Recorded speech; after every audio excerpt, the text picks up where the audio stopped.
But then President Trump himself, a unique character in American politics, decides he's not going to stay quiet, he's not going to defend himself, he's going to double down. And so here is President Trump's response on colluding with foreign governments over the question of the Biden's corruption. Well, I would think that if they were honest about it, they'd start a major investigation into the Bidens. It's a very simple answer.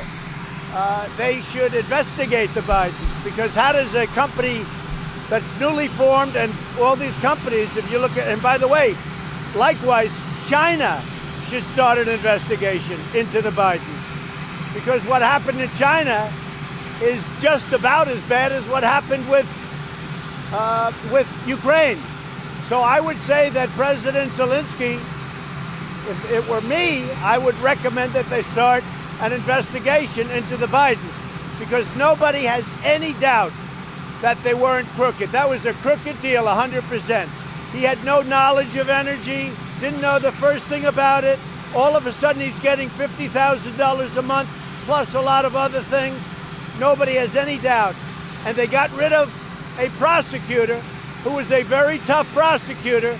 They got rid of him. Now they're trying to make it the opposite way, but they got rid.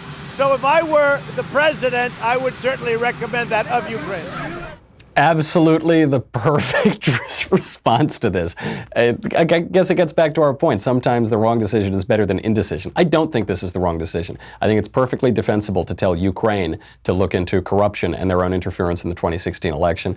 And I think it's perfectly right for President Trump to double down on that. Because what's he going to do? He could apologize and explain himself to the press. That's not going to get him anywhere. And there's no reason for him to do it. He doesn't owe those people one word of explanation.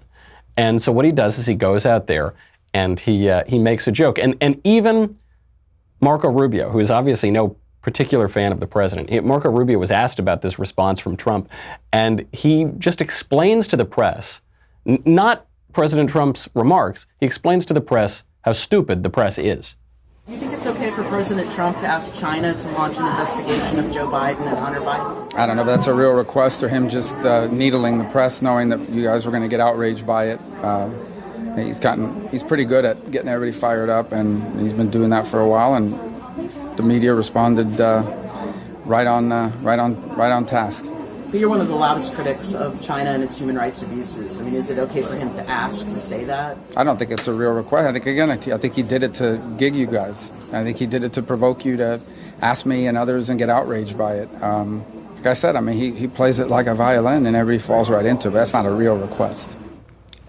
Of course. I mean, this is now Senator Marco Rubio not acting like a senator. He's acting like he's a panelist on Special Report. You know, he's acting like a political analyst, and he's saying, "You idiots!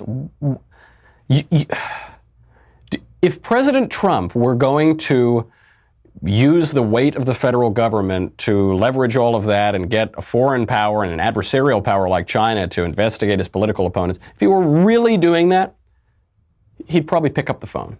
If he were really doing that, he maybe wouldn't pick up the phone. He'd get some back channel spy to go in and ask. And they would basically do it like Obama did it. You'd do it like Obama and Hillary and the Democrats did it. But that's not what Trump is doing. Hey, Michael Knowles here. And the fact is, these cigars aren't cheap. Be sure to subscribe to the Daily Wire on YouTube, because I depend heavily on your support to continue enjoying this wonderful lib-triggering life.